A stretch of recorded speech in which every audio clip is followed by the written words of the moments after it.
증시 워밍업 활기차게 시작해 보겠습니다. IBK투자증권 강남센터 함정남 차장 나와주셨네요. 어서 오세요. 네, 안녕하세요. 지난주에 아무래도 이제 공매도를 앞두고 불안 장세가 시작될 가능성이 있다라고 네. 미리 언급을 해주셨는데 어제 아무래도 시장이 좀 충격을 많이 받은 것 같아요. 그렇습니다. 우리가 좀 전쟁 같은 시장이 될 것 같다라고 우려하시는 분들도 있는데 미리 좀 무기를 잘 챙겨야겠죠. 체크 포인트들 만나볼게요. 첫 번째부터 열어보겠습니다. 유동성 장세 시작되나라고 써주셨네요. 네. 어떻게 정말 시작이 되는 건가요? 유동성 장세가 시작된다라기보다는 네, 아니다라는 것을 좀 말씀드리고 싶습니다. 아니다. 왜냐하면 네, 워낙 많은 유튜브와 시장의 참여자들이 공매도가 나쁜 것만은 아니다라는 이야기를 자꾸 해주시거든요. 맞아요. 그런데 걱정할 필요 없었다. 그렇습니다. 유동성 장세 근데 이게 왜 이런 얘기가 나오냐면 네. 롱숏 펀드에서 자금이 들어온다라는 뜻이에요. 그런데 이 롱숏 펀드를 구축하기 위해서 매수 포지션을 잡는 그러니까 매수는 먼저 해둘 수 있는 거는 이미 4월 달에 좀 충분히 진행이 돼 있었거든요. 매수 포지션을 미리 잡을 수 있거든요. 네. 그래서 지금 5월에는 유동성 장세 시작은 조금 뒤로 미뤄둬야 되지 않을까라는 생각을 가져보면서 네.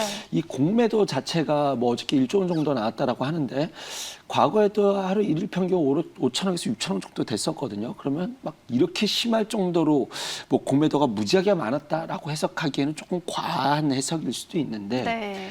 그게 아니더라도 우리 시장은 이미 미국 시장과 차별된 디커플링, 미국 시장에 올라도 우리가 못 갔던 시장이었죠.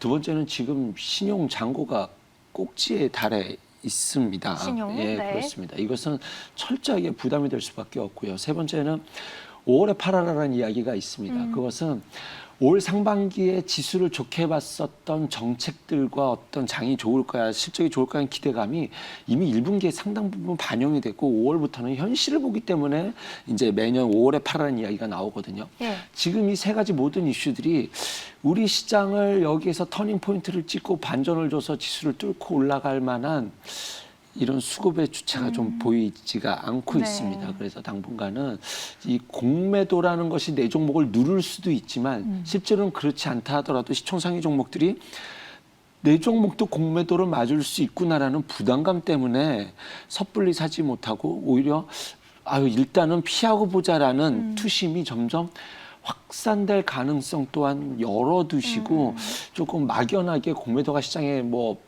별 부담 요인은 아니다. 뭐 3,100 가면 사라. 뭐 이런 이야기도 지금 나오고 있는 것 같은데 네.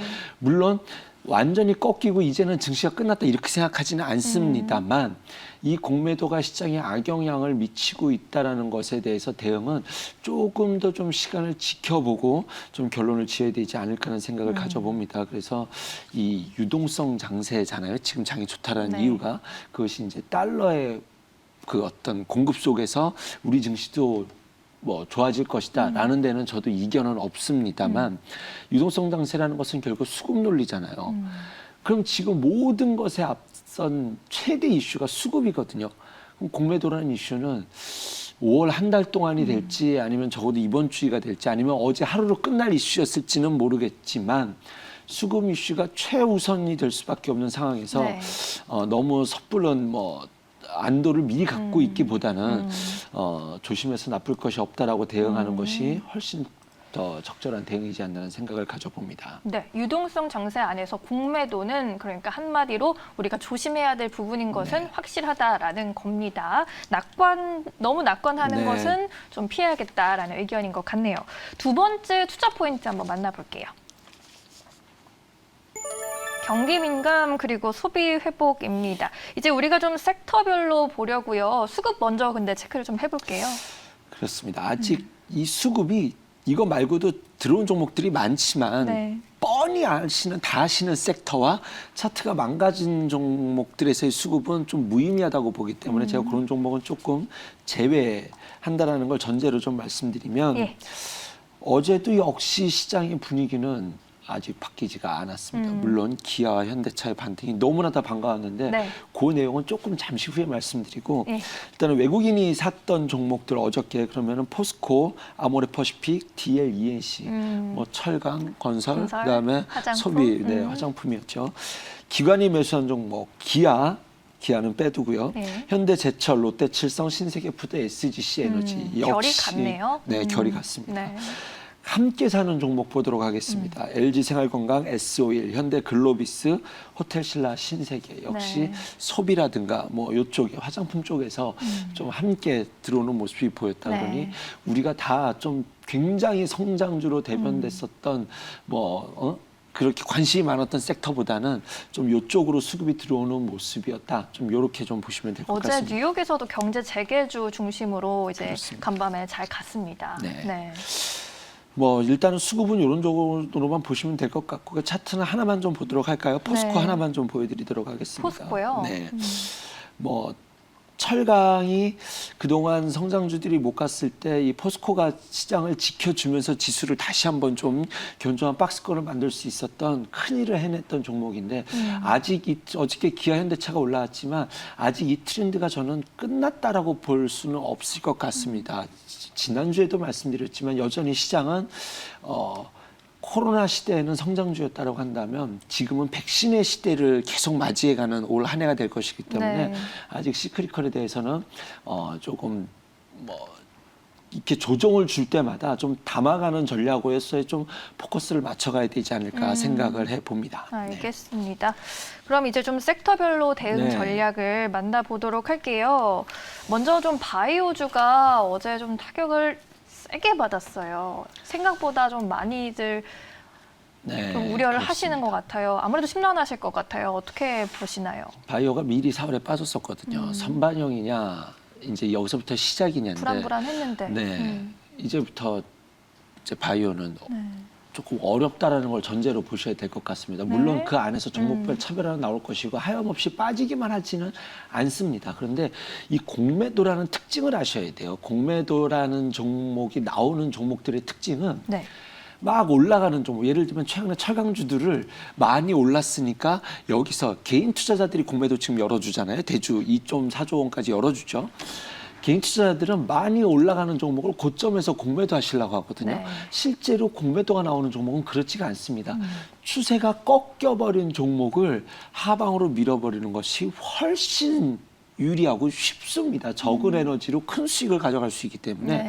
실제로 주가가 막 올라갈 때 공매도가 나오는 경우는 아주 간헐적으로 뉴스 플로우에 따라서 급등이 나왔을 때 일시적으로 그런 때가 있어요. 예전에 현대가 3사가 뭐 지주사 탑병한다라고 해가지고 현대차가 14만 원에서 17만 원까지 순간적인 급등 나왔을 때 그때 단기적으로 공매도가 막 쏠린 적이 있었습니다.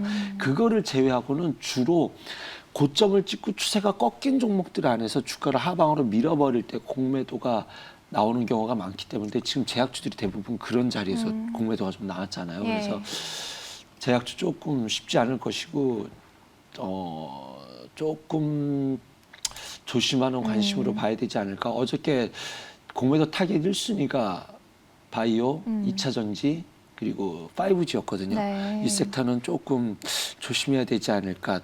뭐 단기 트레이딩은 나올 수 있다라고 생각합니다. 저는 그래서 목요일 아침에 한번 기술적으로 매매를 오늘 또 빠진다고 한다면 내일은 쉬는 날이니까 네.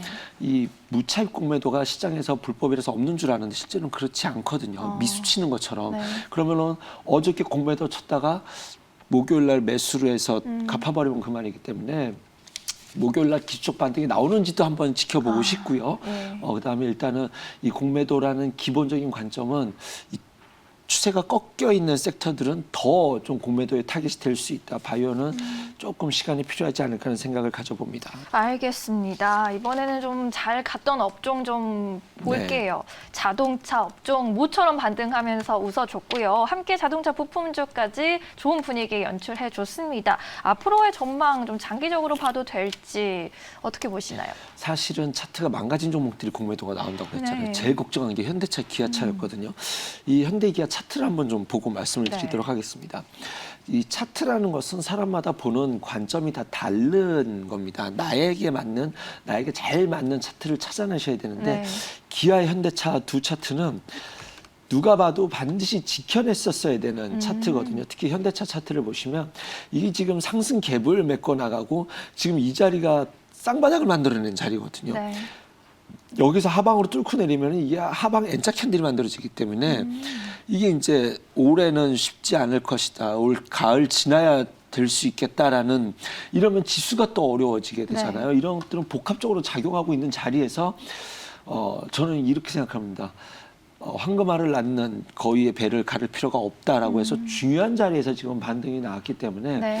이 반등이 원래는 조금은 더 강하게 만들어지기를 좀 바라고 조금은 좀 이어질 수 있고 이 쌍바닥을 만들어내는 자리에서 이 양봉의 캔들은 조금 의미를 부여할 수 있겠다. 물론 어저께 미국에서 성장주가 빠졌어요. 그래서 오늘 탄력적으로 치고 가기는 어렵겠지만 네. 어제의 시가를 깨지 않는다라고 한다면 이 현대차 기아차는 조금 여기서 바닥을 만들고 좀 단기적인 기초 반등을 나올 수 있는 자리가 되지 않을까라고 좀 생각을 해봅니다. 네, 간밤에 테슬라도 3%대 이제 하락세를 보였고요. 오늘의 흐름도 좀 잘 지켜봐야겠네요.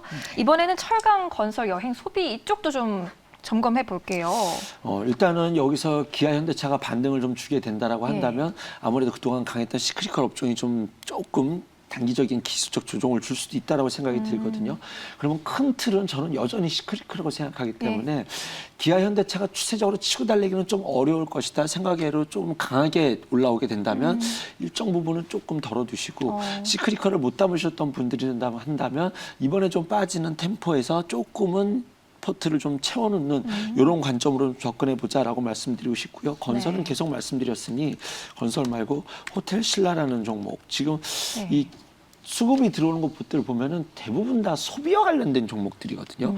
그리고 거기에 제가 이렇게 삼성 엔지니어링 추천해 드릴 때도 그랬는데 철저하게 안 갔던 종목을 좀 선호하거든요. 가장 안 갔던 종목 하나 꼽으러 간다면 호텔 신라지 않나는 생각이 들어요. 근데 지금 어떤 삼성그룹의 어떤 상속세와 관련된 이슈도 마무리 지으면서 지금 반등을 주고 있기 때문에 호텔 신라에 대해서는 조금 이 거래와 이 고개에 들어가는 이 캔들을 조금 신뢰를 해주셔도 되지 않을까 하는 생각을 가져봅니다. 알겠습니다. 호텔 신라까지 자세히 살펴봤고요. 세 번째 체크 포인트로 넘어갑니다.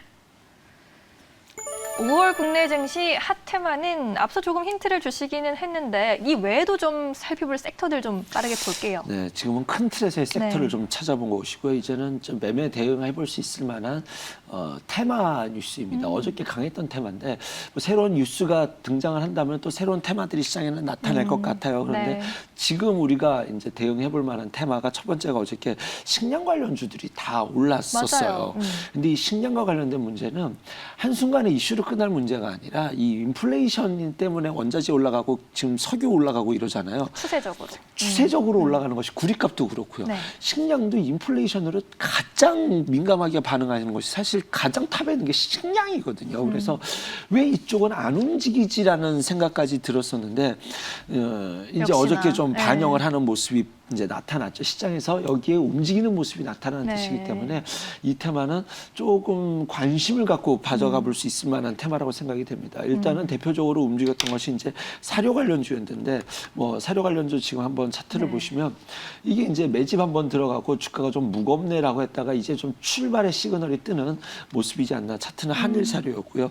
좀 탄력이 컸게 움직였던 것은 이제 현대사료, 그다음에 뭐 경농, 조비 뭐 이런 종목들이 다 일제히 사료 관련주들이 움직였었다는 점, 그다음에 음식료 업종들이 다 좀 전반적으로 긍정적으로 반영이 되고 있다라는 점에서 뭐 이렇게 그다음에 뭐 선진, 팜스코 이런 종목들도 지금 자리가 좋거든요. 그래서 뭐 사료 관련주들이라든가 그다음에 음식료 관련 업종들은 조금 이쪽 테마는 지금 단순히 여기서만 볼 것이 아니라 좀 테마의 어떤 시작점에 어디점에 있을 수도 있다라고 좀 말씀을 드리고 싶고요. 두 번째 테마는 조선 기자재입니다. 중공업 지금 조선주들 굉장히 강하잖아요. 이거 대비 소형주들이 잘 못 갔거든요. 어저께 그러니까요. HSD 엔진만 좀 강하게 갔는데 저는 조선주 안에서 지금 다 모든 이야기가 나오는 것이 LNG선이거든요. LNG선 치고 정말 못 간 게 동성화인텍이라고 저는 생각이 듭니다. 그런데 어저께 이 시장이 악조건인 상황 속에서도 지금 동성화인텍은 뭐 지금 이 자리가 좀 의미를 갖고 부여할 수 있을 만한 양봉의 캔들이지 않았나. 그리고 지금 올해 시장은 다 좀 소형주들에 대한 매력들을 좀 높게 부여하잖아요. 그래서 지금 이 시장 안에서는 좀 동성화인텍은 좀 관심을 갖고 지켜볼 수 있지 않을까 좀 생각해 보도록 하겠습니다. 알겠습니다. 뭐 주목해 볼 만한 테마로 우리가 좀 사료 관련주 그리고 조선 기자재 한번 정리를 해봤습니다. 사장님은 이제 여기서 보내드리도록 할게요. 목요일에 뵙겠습니다. 고맙습니다. 감사합니다.